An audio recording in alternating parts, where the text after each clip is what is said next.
For years, you've probably seen NBC News reporter Morgan Chesky reporting for Nightly News. Now he's the center of a story after a hike and a trip to the ICU.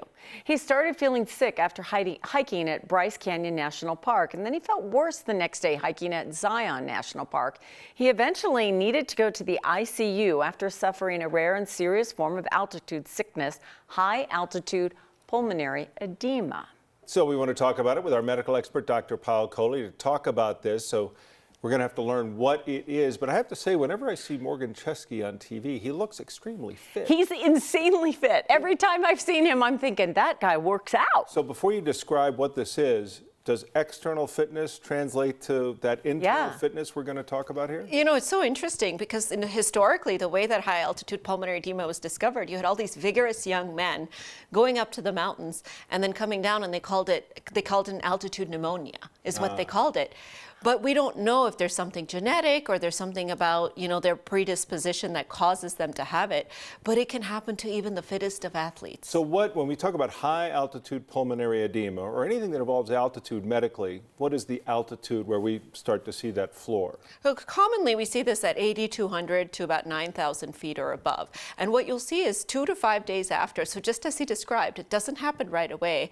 And it's a rapid ascent of altitude. So it's changing that altitude that your lungs are feeling too quickly. He may have come from sea level. That's right, exactly. And so if he quickly goes up to high altitude and then starts exercising, putting stress on his lungs, what actually happens to those blood vessels is they start squeezing.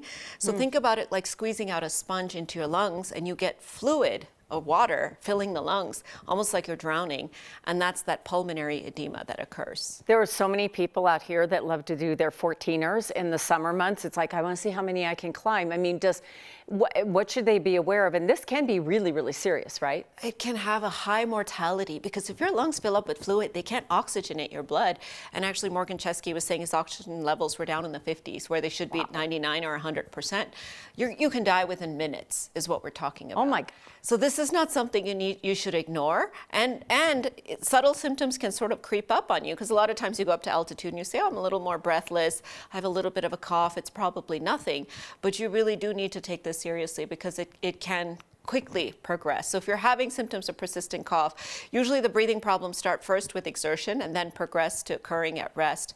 You're feeling fatigued. If you're confused at all, those are all signs you need to call 911. I guess the good news would be that you are not likely to have this happen to you while you're at 14,000 feet, because it would be a day or two later that you would really start to feel or see those symptoms. You might be closer to better medical care than you might see on the top of a 14er. That's true, but I would say it can happen even away from facilities. We do see this all the time in the Himalayas, and people are hiking, and so you want to be careful recognizing the signs and symptoms. It can also happen at something called re-entry, high altitude pulmonary edema. So if you live up in the mountains, but you come down to sea level, and then you're at sea level for a while, then go back up to the mountains. So it's really that quick change, and so we have to think about ways to sort of prevent this from occurring. But divers are always afraid of the bends. Is this like an inverse relationship? That's exactly right. That's a good way to think about it, because our lungs sort of feel all the pressure of our environment. So if you put them under stress quickly and they fill up with fluid, there's also a high altitude cerebral edema, where the same thing can happen in our brain, where our brain can swell up because it has that same kind of problem with the pressure outside. Define edema, though.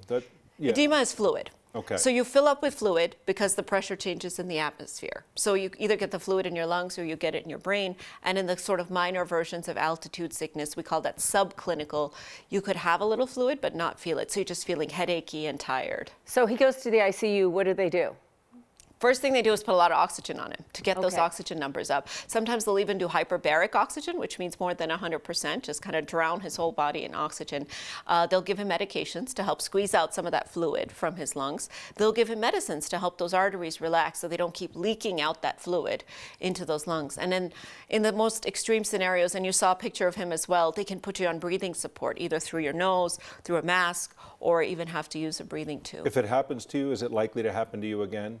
you are predisposed. You're Yes. considered someone If who's it's happened to you once, that is a big alarm that it could happen again. Now, certain people with lung disease, with pulmonary hypertension, other types of problems are more susceptible to have this. But don't take it lightly and be gentle to your body. So ascend slowly, no alcohol, no sleeping pills when you're at high altitude. And if the exercise isn't working, you're getting breathless, this is not a time to be a hero and power through it. This is a time to ease back a little bit. Tom, we're safe. Things We are so safe. don't exercise. I'm like, At yeah. altitude, when you're short of breath. Sorry. I thought you just gave us a free pass. Thanks for giving us a briefing. An important thing for many of important. the athletes here in Colorado to pay attention to. Thanks, Dr. Powell. Weekend warriors. Yeah.